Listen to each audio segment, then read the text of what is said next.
आता एक मोठी बातमी, नागपूर हिंसाचार प्रकरणात तिसरी मोठी अटक करण्यात आलेली आहे। फैजान खातीब याला हिंसाचाराच्या सुमारे 10 दिवसांनंतर पोलिसांनी अटक केली आहे। पोलीस सूत्रानुसार फैजान खातीब हा जहाल विचारांचा असून त्यानं जमावाला भडकवलं होतं।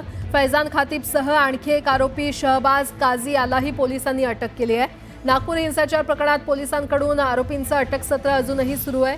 फैजान खातीब हा अकोल्यामध्ये असतो, मात्र ईद निमित्त महिन्याभरापूर्वी तो त्याच्या मूळ गावी म्हणजेच नागपुरात आला होता।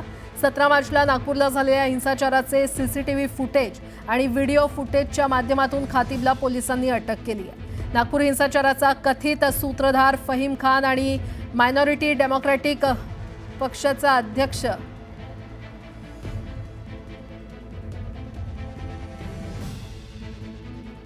या क्षणाची मोठी अपडेट आपण पाहतोय। दंगल प्रकरणात आता तिसरी अटक करण्यात आलेली आहे।